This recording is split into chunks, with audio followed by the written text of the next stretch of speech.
Hello and welcome back to my channel. My name is Laura and this is Starfish Corner. I'd like to wish all of you the happiest beginnings of another new year. I want to say thank you to the new subscribers. Thank you to those who have commented.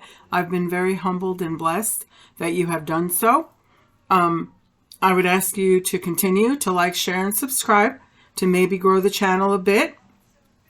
But like I've always said, if I reach one person, then I am more than content and happy. As I said, I wanted to pull from Alana Fairchild's The Lightworker Oracle. And I am fortunate enough to have been able to find this book, the booklet that goes with the cards, in a document. So I think I should be a little smoother reading this. Anyway, some ideas for New Year's. I don't know. I very rarely stay up till 12 o'clock. Sometimes I'm just tired. And I've always been, well, no matter if I stay awake or go. But before I go to bed, or if I decide to retire, what I do, there's some fun things you can do. For the next year, get yourself a jar or a bucket or some kind of vessel to hold paper. And either every day or a couple times a week or even once a week, make it a point to write down 2 or 3 positive things that happened. And just put it in the bucket and forget about it. And next year, on New Year's Eve, you can look back and reflect on all of the good things that you wrote down. Kind of a little tradition. And what you can do is generally I open up my front door and I welcome all the good in and all the things I'm going to need. And I usually open my back door. If you don't have a back door, you can open up 2 windows, have one coming in, and just determine which one's going to be going out. So you call in the new and the blessings and what you're going to need for this year, and you shoo out the old. So that's just something little you can do. You can do it in hundreds of different ways. Those are just 2 fun ways that I like to do it. Anyway, so what I'm going to do, as always, is I'm going to ask you to take a deep breath. Center yourself. Take a deep breath. And choose a card. It's going to be card number 1, card number 2, and card number 3. This is card number 1, card number 2, and card number 3. Okay. Card number 1 is Hold Your Center. And this is a kind of a pretty card. So it is a good card, and it's an important one. Hold your center. Have you been rushing out to meet others, trying to bend or accommodate their needs at the expense of your own well-being and inner peace? Now you are to strengthen your own energy, your own boundaries, to find your ground. Firmly place your feet there and do not move. Feel your feet anchoring you like a beautiful tree. Let yourself experience quiet certainty as you hold your center with commitment, courage, and consciousness. You are learning to trust in your own instincts, to take your own journey without comparison to the life path of another. There is no need to become disheartened or distracted by comparisons or judgments. The earth needs your light, which can only come from you.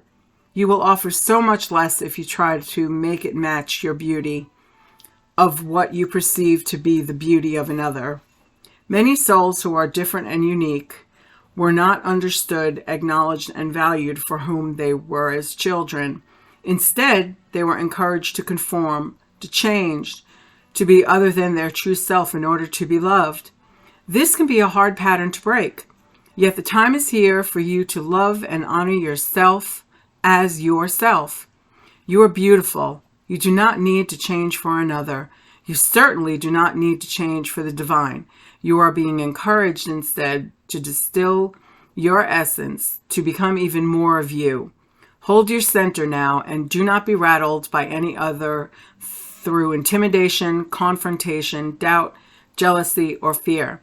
To hold your center means you accept your innate value and worth, your right to exist and thrive, and accept the love that created you in order to fulfill your divine destiny. This oracle brings you confirmation. You are on the right path. You do not need to collapse into fear or doubt to erase old guilt or make others more comfortable. It is not selfish or hard of you to be strong. You can hold yourself in high esteem and be gentle and loving to others, whilst absolutely refusing to accept any behavior, belief, or attitude of another that would tear you down or cast you into doubt or self-hatred. As part of your spiritual training, your soul learned to be open, to receive guidance and channel healing. This is what you needed to be able to do. It's also what you need to be able to do to function as a healer, channeler, and light worker. You had to be sensitive, receptive, and open. Now is the time to balance that with resilience, strength, and even some divine stubbornness. Refusing to give up on who you are whilst remaining open to guidance is the balance of loving wisdom necessary to grow yourself as a divinely unique individual in a world that often fears true individuality, simply because it cannot be easily controlled. Holding your center doesn't mean that you no longer surrender. Instead, you consciously choose to surrender into divine love and grow more empowered. You are here to shine a light, to be the lighthouse for others. The lighthouse doesn't ask for permission to shine. It stands still, shines faithfully, and those who need it are guided by its light to safety. Do not lose faith in yourself, beloved soul. You know who you are. Be strong. Honor your inner beauty and your personal boundaries. You need to feel safe in your ability to say no as much as you need to know that you will say yes when your heart guides you to do so. Be true to you. Okay, and card number 2 is Family of Light. The limits that much of humanity place upon their love, that they will love their own family, country, religion, or community better than they love those on the outside. Do not restrain your heart. You are capable of loving humanity, of loving all creation on earth as an extended spiritual family. You will love all as your own. You are meant to belong to a broader family of light. While some souls have incarnated to learn about us and them, others have the purpose of teaching unconditional, all-embracing love. You are one of these. You have taken life to love the many, nor just a few. For this life purpose to be anchored, issues in your biological family may keep you from bonding with them in a typical way. Perhaps you were the odd one out in your family, the one whom no one really understood. Perhaps you felt loved, but couldn't live the way your family seemed comfortable to live. Maybe you lost family members through divorce, disease, depression, and death, or through addiction or emotional immaturity that left you disconnected from key family members. If your father figure was absent, you must do the emotional healing to process that pain, understanding the purpose of that absence for your own spiritual connection to remain intact, pure, and powerful. If your mother figure is absent, whilst you are advised to do the emotional work to process that pain, understand the purpose of that absence, for you to look beyond your immediate family, to find your place, and find yourself belonging to and being devoted to the entire human race. The pain was part of how you remain unconditioned by the more typical family bonds.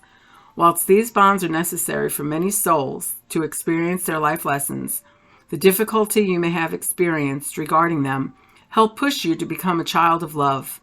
You had to seek family in expansive ways, remaining open as you searched for love, rather than feeling satisfied by your immediate tribe and closed to those outside it. You can come through your experience not as a victim of circumstance, but as an empowered soul. Process it, heal, forgive, and step into the spiritual blessings gained through your atypical relations with your biological family. Although you were not meant to belong in a traditional way to your family of origin, you shall not be denied the love you need. You are here to help build a human family joined by more than blood or legal union. It will not just be you loving the world, but the world loving you. The power of your heart to give and receive love shall not be wasted. So it is time to gently undo the patterns of attempting to fit in. Instead, trust that you are exactly as you were meant to be.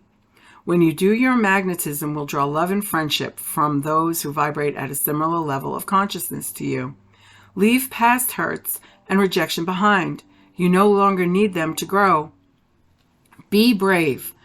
Pray to connect to your family of light, not only in the spirit, but also here on earth. Let them in. Know that you belong here in spirit and in body, to be loved, held, couched, listened to, and accepted just as you are. So this is a card that you can probably focus for the new year. Bring in the wisdom of the card and let go of those things that have been holding you back. Card number 3. These cards are usually big. They're a little more symbolic. And I don't know what YouTube standards are. So I'm going to hold this card in a particular way because there is a suggestive idea. And I really, like I said, do not understand YouTube's policy on that yet. I just think it's a beautiful card. But this is the 7th ray of ritual, order, and ceremony. When the gift of the 7th ray enters your life, something new is being framed, something that will benefit your world. There may be an increased interest in magic, ceremony, and ritual for healing purposes. Resonating with high-frequency violet light and the Archangel Zadkiel, the 7th ray also helps transmute energy from lower to higher frequency.